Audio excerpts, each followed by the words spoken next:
Olá a todos e a todas, aqui é o professor Fabrício e vamos dar início à nossa videoaula. Após estudarmos o goleiro, que é o jogador que fica justamente entre a defesa e o ataque, não é? Vamos agora então aos sistemas de ataque propriamente. Bem, talvez o mais óbvio impossível, né? Uma equipe está no ataque quando possui a posse de bola. A partir do momento que uma equipe recebe um ataque do outro time, ou é convertido em gol, ou há uma defesa, alguma condição assim, a partir do momento que ela pegar a bola e partir para o campo ofensivo, ela estará no ataque. Essa é a condição, ela estar com a posse de bola. Porém, o ataque, assim como na defesa, o ataque também tem suas fases, ok? Então são 4 fases do ataque: contra-ataque simples, o contra-ataque sustentado, a organização do ataque e o ataque em sistema ou ataque propriamente. Ok, vamos ao primeiro. O contra-ataque simples consiste na saída rápida de um jogador que passou da defesa ao ataque. Ele recebe a bola da sua equipe após uma interceptação, partindo rapidamente em busca do gol adversário. Isso é muito comum quando há uma defesa, ou os jogadores de defesa conseguiram amortecer a bola e o goleiro pegou, ou houve um ataque mal sucedido, mas a bola continuou no campo, né, na quadra. Um jogador, então, vejam bem, contra-ataque simples, um jogador sai rapidamente e ele é acionado rapidamente pelo jogador que está a bola. Em geral, acontece do goleiro estar com a bola e já imediatamente, após um ataque de repente mal sucedido, o goleiro colocou a bola para fora, para a linha de fundo. Então a bola é do goleiro.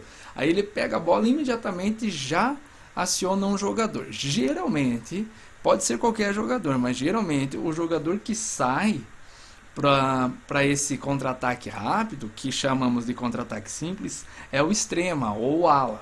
Ele é o primeiro a ser acionado. Por isso que lá nas características dos jogadores, como nós vimos isso, é interessante que os extremas ou alas eles sejam muito rápidos, porque geralmente é eles que iniciam o contra-ataque, tá certo? Então aqui nós temos uma imagenzinha. Então, um suposto ataque mal sucedido, a bola ficou com o goleiro, ou ele espalmou a bola para fora, ou a defesa amorteceu, a bola ficou com o goleiro.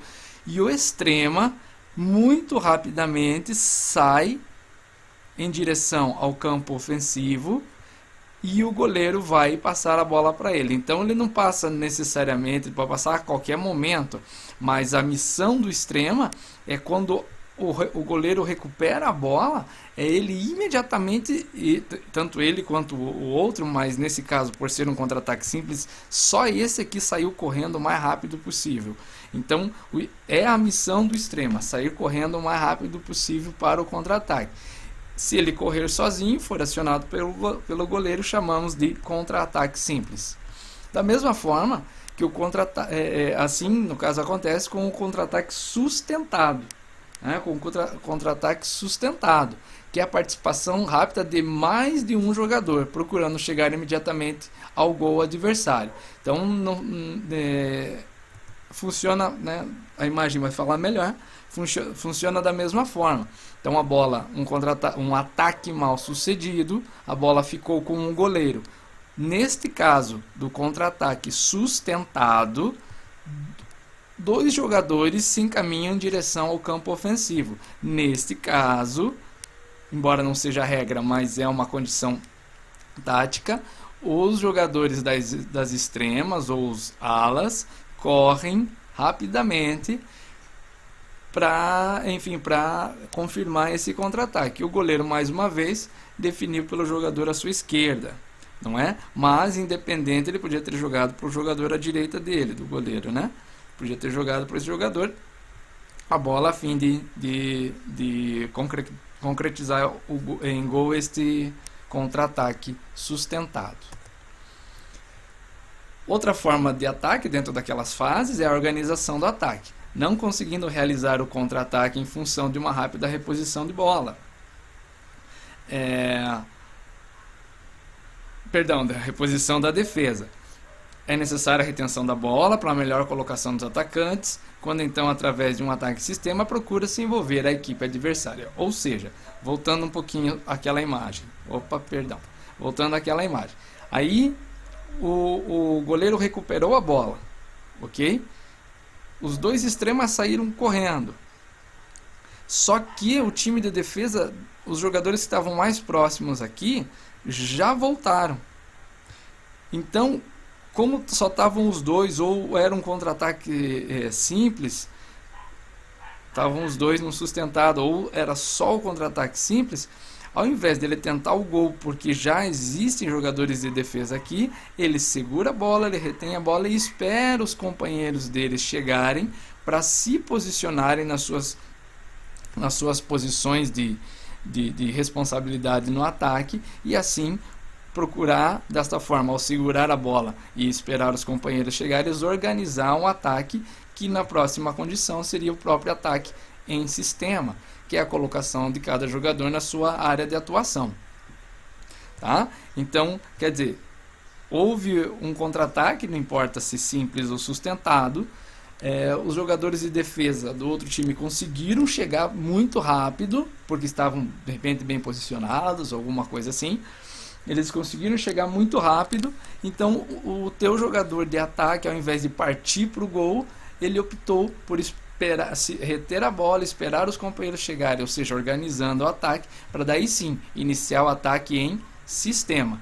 E nós temos aqui um ataque 4-2, tá certo? A gente já vai falar melhor sobre os sistemas propriamente, mas temos aqui uns ataques 4-2.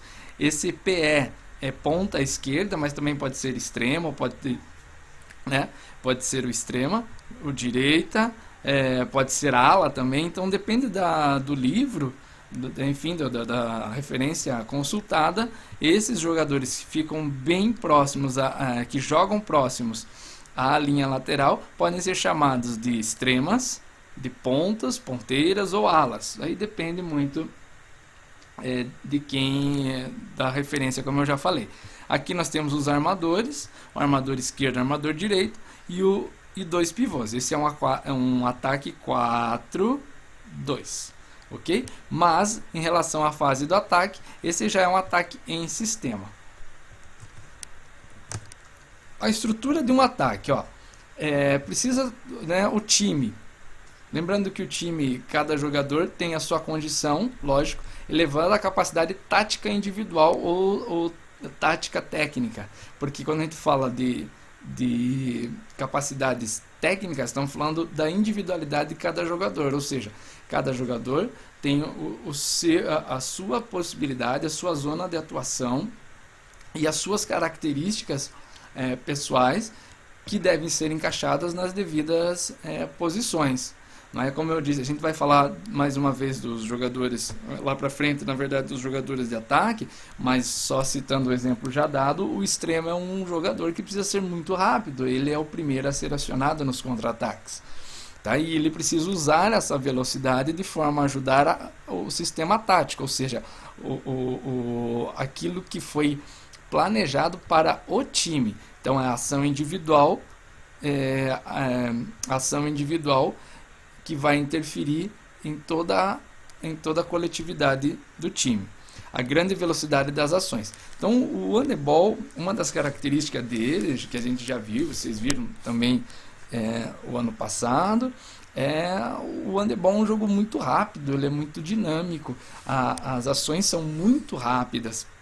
Então, há necessidade, então, de, quando se trabalhar o ataque, se trabalhar para que se possam ser treinadas e já massificadas na cabeça dos jogadores todas as estratégias traçadas por vocês enquanto técnicos, para que eles possam executar essas ações, executar as estratégias da forma mais rápida possível, porque não falemos aqui só da velocidade enquanto valência física, mas também da velocidade do raciocínio, não é? Principalmente de alguns jogadores como o armador.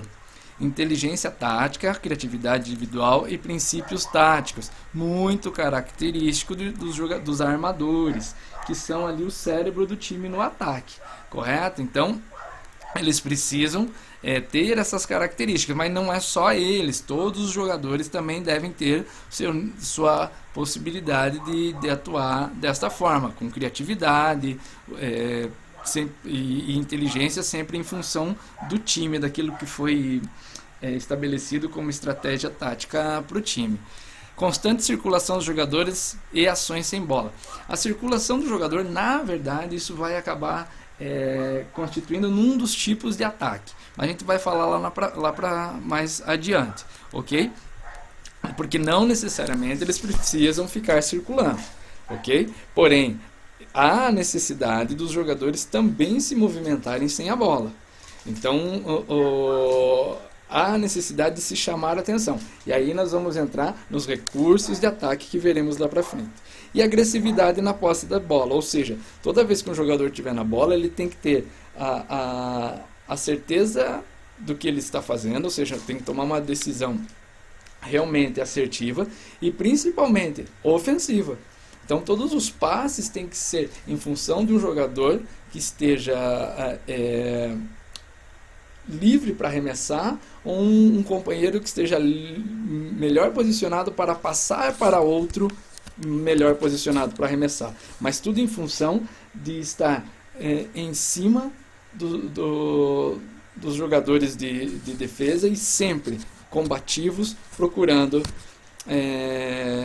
buscar, né, o objetivo que é o gol. Então essa agressividade a qual se fala não tem a ver com violência, tem a ver com uma atitude de se colocar sempre atacando, até porque isso pode cair naquela condição caso o time no ataque simplesmente fique passando bola de um lado para o outro, cair naquela regra do jogo passivo, onde ele pode ter a posse de bola revertida.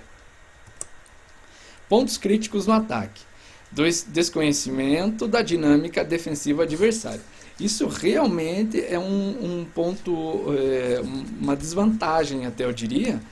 Então cabe ao técnico sempre observar o time adversário. Então a gente diz assim que nos jogos, principalmente jogos escolares que a gente está acostumado, o ideal é que o técnico sempre vá assistir o jogo do time adversário. Então se o jogo do meu time é às 15 horas, só que às 13 horas tem o jogo de um outro time que será adversário do meu, é interessante que eu já vá, que eu assista, que eu faça um scout, ou seja, que eu comece a assinalar os pontos que eu percebi serem mais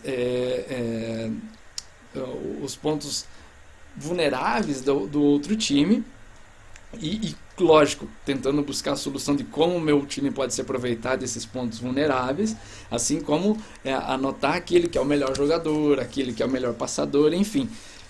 Porque se houver esse desconhecimento da dinâmica defensiva adversária, automaticamente eu vou ter que jogar no escuro, eu vou ter que estar fazendo opções de ataque, sendo que eu podia optar por um ou dois sistemas de ataque, a fim de sempre estar obtendo gol jogando dessa forma, porque eu conhecia ou conheceria o sistema defensivo adversário. Evitar individualismo. Eu sempre digo que o handebol é o jogo mais colaborativo que existe.